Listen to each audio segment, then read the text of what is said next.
Welcome students, आप सभी लोगों का केमिस्ट्री की क्लास में एक बार फिर स्वागत है। स्टूडेंट्स, हम सभी लोग 11वीं क्लास में जिस चैप्टर को पढ़ रहे थे उस चैप्टर का नाम था रसायन की कुछ मूल अवधारणाएं, जिसके अंतर्गत हम सभी लोगों ने रासायनिक संयोग के नियम को पढ़ना स्टार्ट किया था। रासायनिक संयोग के कई सारे नियम थे और उन नियमों में मैं आपको द्रव्यमान संरक्षण का नियम और स्थिर अनुपात का नियम, ये दो चीज़ें पढ़ा चुका था। आज मैं आपको इस क्लास में एक नए नियम के बारे में बताने वाला हूँ। उस नए नियम का नाम है गुणित अनुपात का नियम, या जिसको हम बोलते हैं लॉ ऑफ मल्टीपल प्रोपोर्शन। ये बहुत इम्पॉर्टेंट, बहुत इंटरेस्टिंग नियम है। देखो, ये नियम बोर्ड पे लिखा हुआ है, बट बेहतर होगा कि आप इस बोर्ड पर लिखे हुए नियम को पहले ना लिखें, पहले आप इसके एग्जाम्पल समझें और उसके बाद तब जा कर के आप इस नियम को हम पढ़ेंगे, याद करेंगे और फिर उसके सवाल कराएंगे, तो आपको ये चीज़ बेहतर तरीके से समझ में आ जाएगी। तो आइए हम बात करते हैं सबसे पहले डायरेक्टली एग्जाम्पल की। ये नियम क्या है मुझे नहीं पता, ठीक है। एग्जाम्पल में देखो हमारे पास एक तत्व है कार्बन, ठीक है। कार्बन ऑक्सीजन के साथ संयोग करता है। एक कोई तत्व दूसरे तत्व के साथ संयोग करता है और एक से ज़्यादा यौगिक बनाता है। रिएक्शन से कार्बन मोनोऑक्साइड भी बन सकता है और कार्बन डाइऑक्साइड भी बन सकता है। क्लियर है? जब कोई एक तत्व दूसरे तत्व से रासायनिक संयोग करके एक से अधिक यौगिक बनाता है। इतना क्लियर है? ये एक एग्जाम्पल हुआ। इसी तरह का एक दूसरा एग्जाम्पल देखिए आप। हमने एक तत्व लिया सल्फर, उसकी रिएक्शन कराई ऑक्सीजन से। हमने देखा एक बना SO2 और दूसरा बना SO3। ये भी क्लियर हो गया होगा? नहीं क्लियर हुआ है तो एक और देखो। हमने एक तत्व लिया हाइड्रोजन, दूसरा तत्व लिया ऑक्सीजन, इनसे कॉम्बिनेशन कराया तो हमको मिला H2O और मिला H2O2। तीन एग्जाम्पल के माध्यम से मैं पहले आपको समझा रहा हूँ। क्या चीज़ बोली मैंने? जब एक तत्व दूसरे तत्व से रासायनिक संयोग करके एक से अधिक यौगिक बनाता है, ठीक है। तो अब देखो, यहाँ पर एक कार्बन है, एक ऑक्सीजन है। कार्बन और ऑक्सीजन। आप बताओ कार्बन का परमाणु भार कितना होता है? 12। ऑक्सीजन का परमाणु भार कितना होता है? 16। यहाँ CO2 में एक कार्बन है, दो ऑक्सीजन है। कार्बन का परमाणु भार कितना होता है? 12। और ऑक्सीजन का कितना होता है? 16। तो हम इसको लिख सकते हैं 12:32। क्लियर है? इसमें कोई दिक्कत तो नहीं है। देखो, इसको हम कैसे लिखेंगे, थोड़ा लैंग्वेज में अगर हम लिखें तो इसको हम कैसे लिखेंगे? 12 ग्राम कार्बन संयोग करता है बराबर 16 ग्राम ऑक्सीजन से। क्लियर है?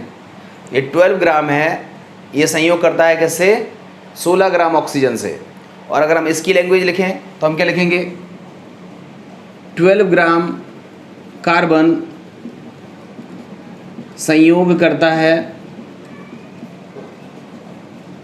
बराबर 32 ग्राम ऑक्सीजन से। क्लियर है? इसमें तो कोई दिक्कत है नहीं।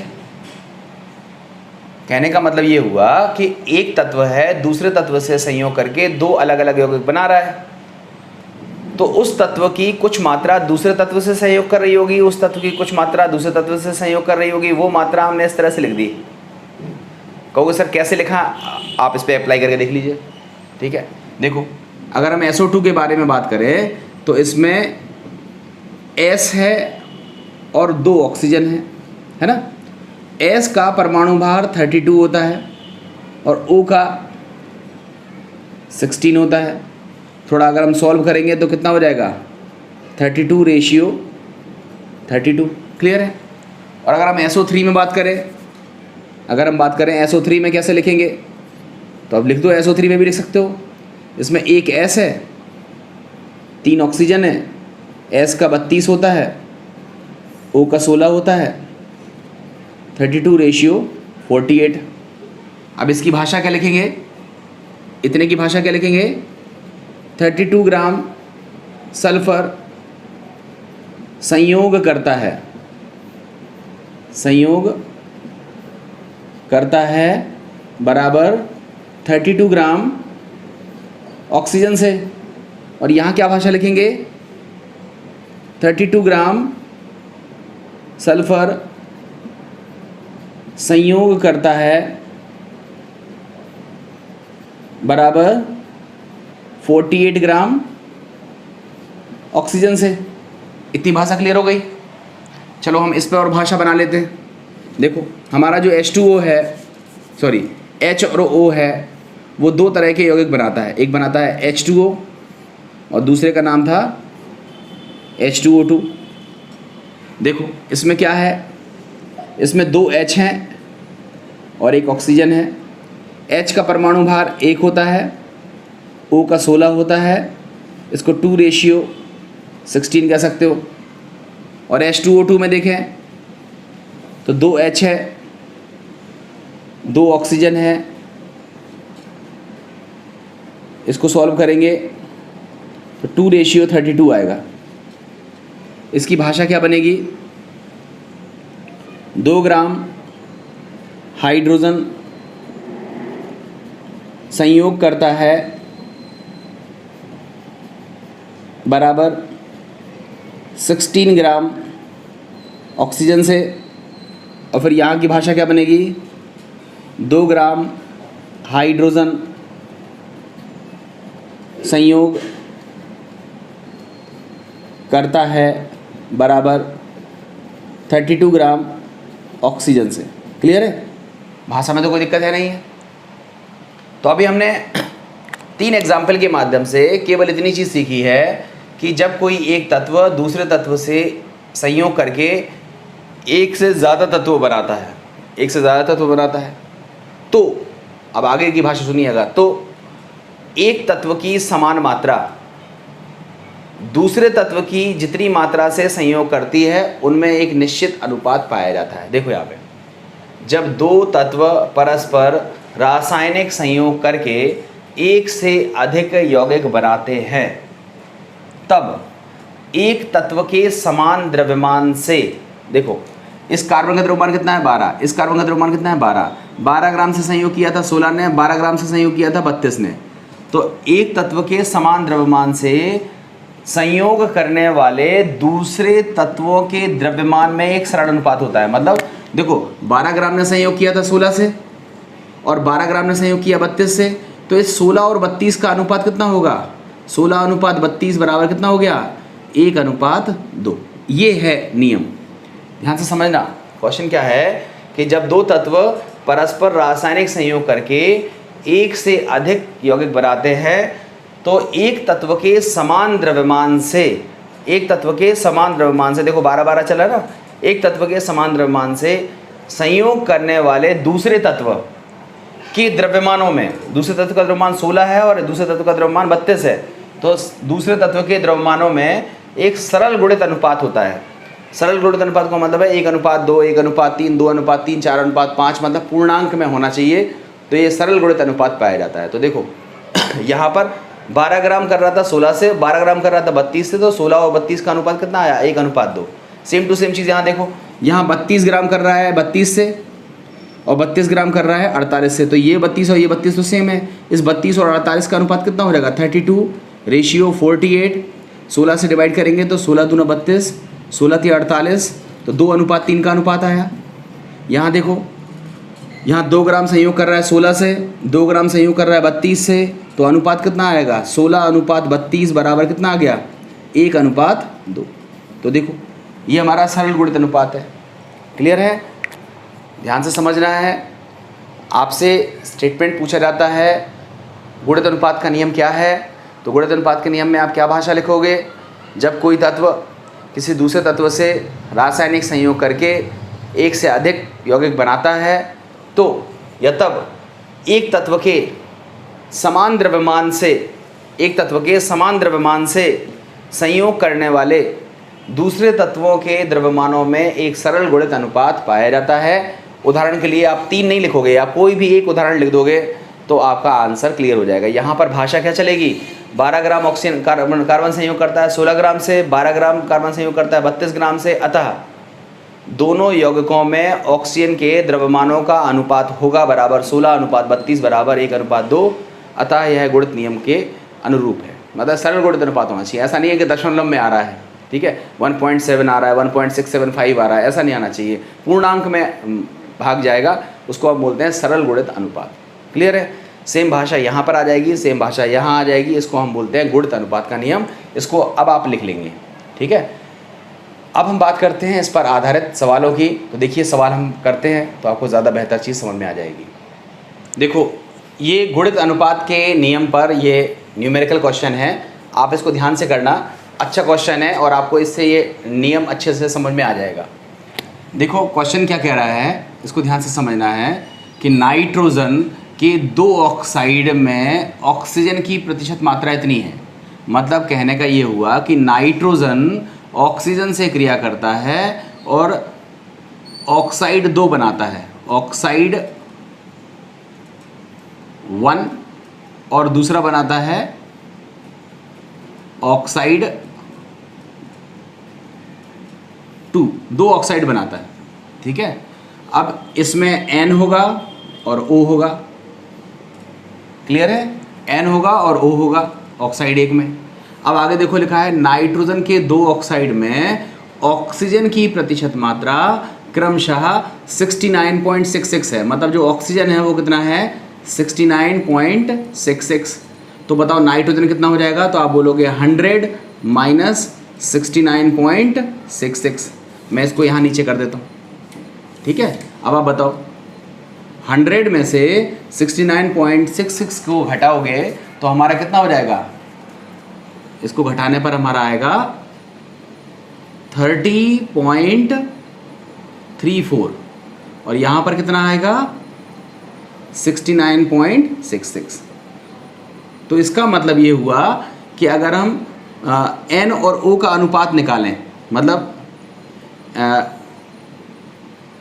N डिवाइडेड बाई O करें तो 30.64 अपॉन 69.66 ऐसा कुछ आएगा। अब सेम टू सेम चीज़ यहाँ देखो, अब हम करते हैं ऑक्साइड नंबर 2। इसमें भी 2 चीज़ें हैं, एक है नाइट्रोजन और दूसरा है ऑक्सीजन। आगे देखो सवाल में क्या दिया हुआ है, 2 ऑक्साइडों में ऑक्सीजन की प्रतिशत मात्रा इतनी और 36.34 है। मतलब यहाँ ऑक्सीजन कितना है 36.34, तो नाइट्रोजन कितना हो जाएगा 100 माइनस 36.34। इसको जब हम सॉल्व करेंगे तो कितना हो जाएगा 67.66। तो देखो हम लोगों ने देखा कि नाइट्रोजन और ऑक्सीजन का जो दूसरा ऑक्साइड है उसमें ऑक्सीजन की प्रतिशत मात्रा दी हुई है 36.34 और नाइट्रोजन की प्रतिशत मात्रा हम घटा देंगे तो निकलेगी, सॉरी ये थोड़ा हमने गलत घटा दिया, यहाँ पर होगा 63.66 और ऑक्सीजन कितना है 36.34। तो आप बताओ अगर हम नाइट्रोजन और ऑक्सीजन का अनुपात निकालें तो नाइट्रोजन की मात्रा बटे ऑक्सीजन की मात्रा ऐसे आ जाएगी। क्लियर है, इतना तो समझ में आ रहा है। अब यहाँ पर देखो नाइट्रोजन की मात्रा कितनी है 30.64 और यहाँ पर नाइट्रोजन की कितनी मात्रा है 36.66। तो हमने क्या अभी भी गुणित अनुपात का नियम क्या पढ़ा है, जब एक तत्व दूसरे तत्व से संयोग करता है और 2 यौगिक बनाता है, तो 2 यौगिक तो दिख रहे हैं, तो एक तत्व की समान मात्रा से जो कम से कम एक तत्व की मात्रा क्या होनी चाहिए, समान होनी चाहिए। तो हम क्या करते हैं नाइट्रोजन की मात्रा को समान बना लेते हैं, ठीक है, या ऑक्सीजन की मात्रा को समान बना लेते हैं। तो हमने क्या किया नाइट्रोजन की मात्रा या ऑक्सीजन की मात्रा में किसी एक को समान बना लिया। समान बनाने के लिए हमने क्या किया, इस वाले कंपाउंड में न्यूमरेटर में, ऊपर वाले में, अंश में डिवाइड कर दिया किससे? 69.66 से, और नीचे वाले में भी डिवाइड कर दिया किससे? 69.66 से। डिवाइड करेंगे तो ये ऊपर वाली राशि 30.64 में 69.66 से जब हम डिवाइड करेंगे तो हमारी ऊपर वाली राशि हो जाएगी 0.436 और नीचे वाली राशि आएगी 1। तो यहाँ n/o का मान, या कहें तो n अनुपात o का मान हमारे पहले ऑक्साइड के लिए कितना आ गया? 0.436 रेशियो 1 या 0.436/1। अब हम बात करते हैं दूसरे ऑक्साइड की। दूसरे ऑक्साइड में नाइट्रोजन दिया है, ऑक्सीजन दिया है, मात्रा हमने निकाल ली है, डिवाइड करेंगे। अब बताओ यहाँ पर हमने किसकी मात्रा को 1 बना लिया? ऑक्सीजन को। तो यहाँ पर भी हम ऑक्सीजन की मात्रा को 1 बनाते हैं। कैसे करेंगे? 63.66 में हमने डिवाइड कर दिया 36.34 से, और डिवाइड में भी कितना कर दिया? 36.34 में डिवाइड कर दिया 36.34 से।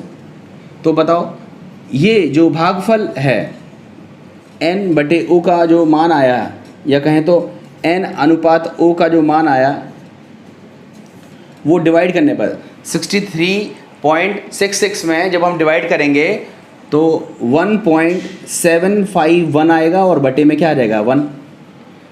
तो हमने देखा दूसरे ऑक्साइड में n और o की प्रतिशत मात्रा, अनुपात हमने ये निकाल लिया। अब जब हम इन दोनों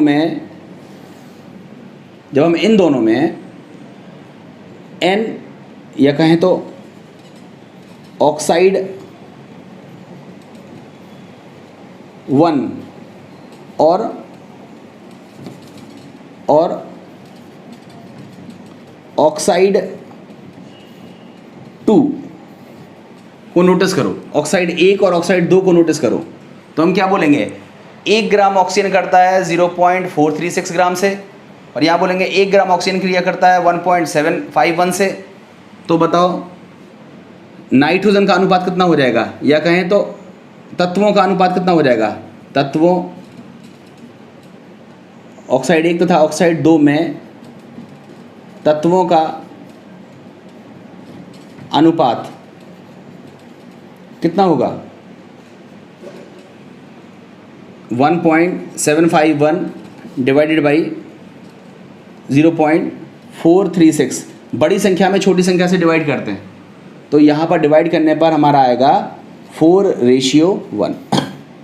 अभी यही तो आपने सीखा था। देखो मैं आपको गुणित अनुपात का नियम रिकॉल करता हूँ। आपने क्या देखा था? कार्बन था, उसने ऑक्सीजन से क्रिया करके क्या बनाया था?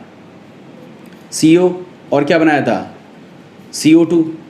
यहाँ अनुपात क्या आया था? 12:16, और यहाँ क्या आया था? 12:32। ये मात्रा क्या थी? समान। तो इन दोनों का अनुपात निकाला था 16:32, तो क्या आया था? 1:2। ठीक है। अब आप कहोगे क्या इसमें इससे भाग नहीं दे सकते हो? अगर इसको इसमें भाग दोगे तो 1:4 हो जाएगा। क्लियर है? 1:4 हो जाएगा। वो तो दोनों चीज़ सही है, चाहे 4:1 लिखो या 1:4 लिखो।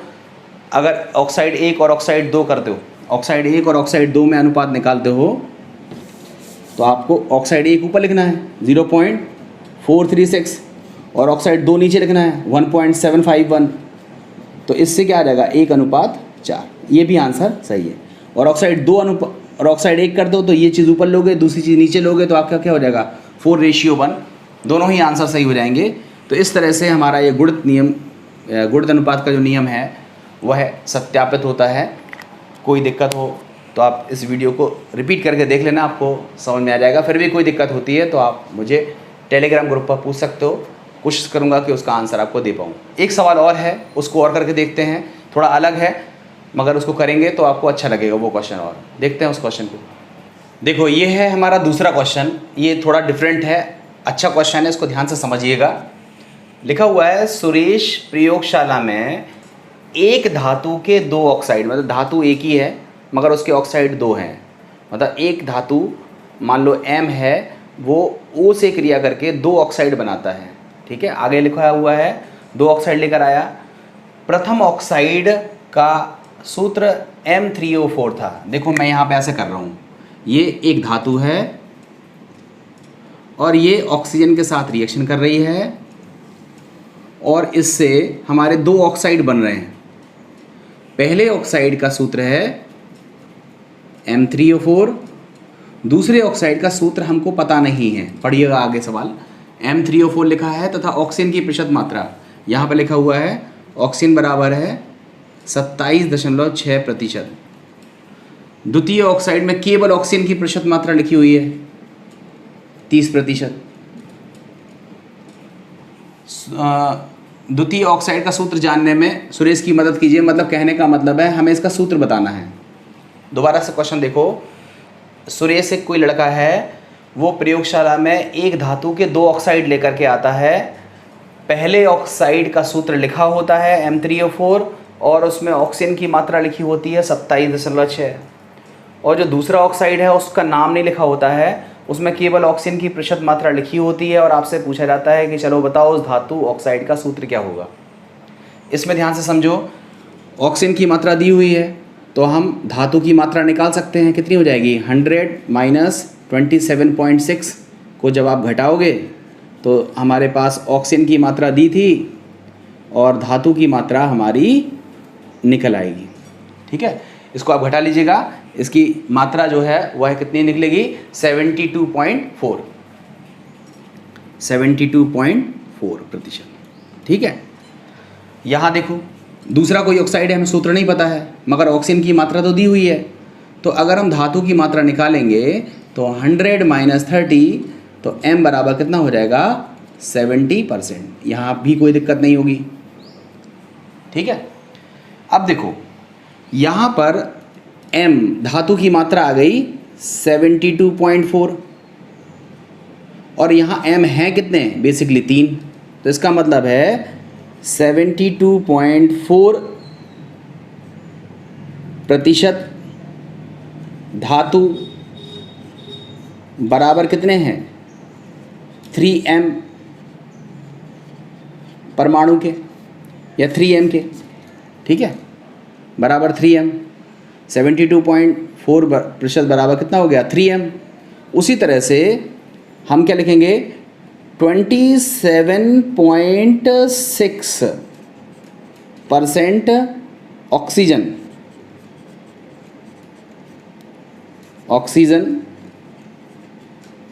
बराबर किसका हो जाएगा? 4O के। O लिखा है, 0 नहीं है, ये 4O है। ठीक है, देखो 27.6% ऑक्सीजन कितने O के बराबर है? 4O के बराबर है।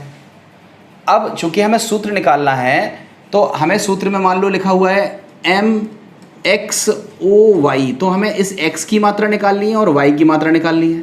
अगर X और Y का मान निकाल लेंगे तो हम यहाँ पर रख देंगे। तो X और Y को निकालने के लिए आप ऐसा सोचो, देखो यहाँ तो चीज़ आपको दी हुई है, इतनी चीज़ें गिवन थी। अब यहाँ से आप आगे लिखना स्टार्ट करोगे, नीचे लिखोगे, मैं यहाँ साइड से लिख रहा हूँ, क्या लिखोगे? 72.4% धातु बराबर है 3m के, और हम लोगों को धातु कितनी दी हुई है? 70%।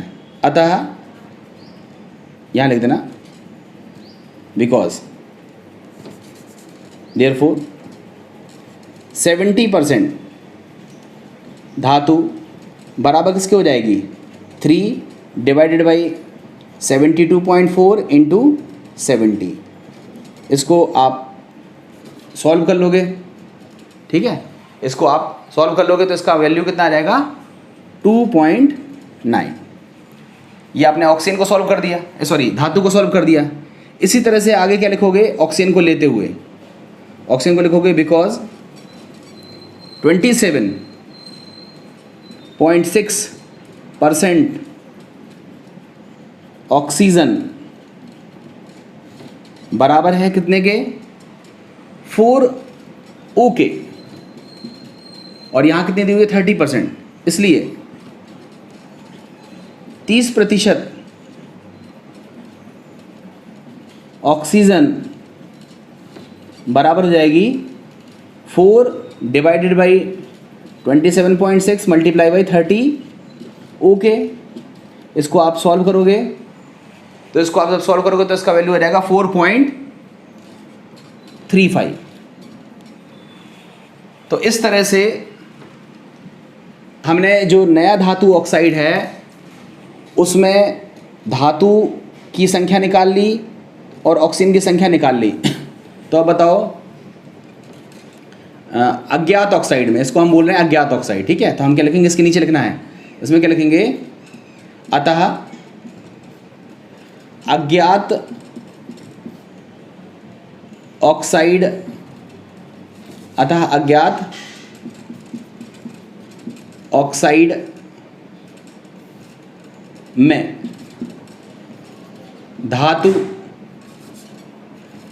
धातु एवं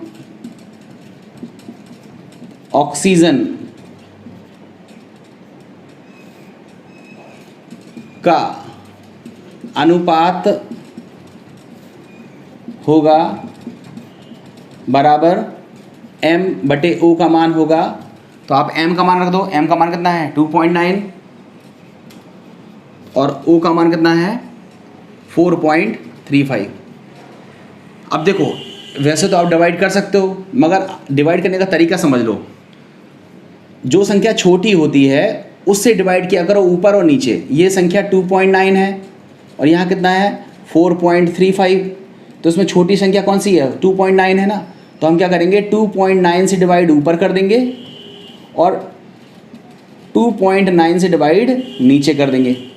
तो जब ऐसा डिवाइड करेंगे तो m/O का मान आएगा 1/1.5। कहने का मतलब ये m/O हुआ कितना, 1/1.5। चूँकि भिन्न में अनुपात तो हो नहीं सकता है तो हमने इसमें 2 से मल्टीप्लाई किया तो m/O कितना हो गया 2/3। तो हम यहाँ क्या लिखेंगे, अतः हमारे अज्ञात ऑक्साइड का, यहाँ लिखेंगे अतः